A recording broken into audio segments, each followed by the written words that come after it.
കടയിൽ മുന്തിരി ബോക്സ് വന്നപ്പോൾ അതിൽ നല്ല മൂപ്പത്തിയൊരു കമ്പ് കിട്ടി. വെറുതെ ഡ്രമ്മിന്റെ അരു ചേർന്ന് വെറുതെ വെച്ചു കൊടുത്തു.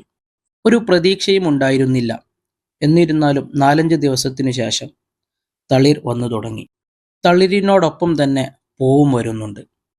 3 ചില്ലകളാണ് ഉള്ളത്. 3ലും തളിർ വന്നു. ഒപ്പം മുന്തിരിക്കുലയും. ലോങ്ങൺ തൈ വെച്ച ഡ്രമ്മിന്റെ അരുഭാഗത്തായിട്ടാണ് ഈ കമ്പ് കുത്തിവെച്ചിട്ടുള്ളത്. നഴ്സറികളിൽ നിന്നും മുന്തിരിവള്ളി വാങ്ങി വെക്കുമ്പോൾ ഇങ്ങനെ സംഭവിക്കാറില്ല. നല്ല മൂപ്പെത്തിയ കമ്പ് ആയതുകൊണ്ടായിരിക്കാം. ഏതായാലും ഇനി നല്ല പരിചരണം കൊടുത്തു കഴിഞ്ഞാൽ ഈ മുന്തിരിവള്ളി നന്നായി തളിർക്കും. ഏകദേശം ഒരാഴ്ച ആയപ്പോഴേക്ക് മുന്തിരി പൂത്തു തുടങ്ങി.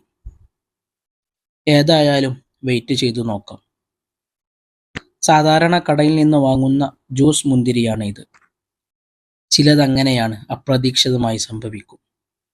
അത് വല്ലാത്ത സന്തോഷം നൽകുകയും ചെയ്യും. ദിവസവും ഇതിൻ്റെ അടുത്ത് ചെല്ലാറുണ്ട്. നന്നായി നനച്ചു കൊടുക്കുകയും ചെയ്യുന്നുണ്ട്. മുന്തിരിക്കായി കാത്തിരിപ്പാണ്.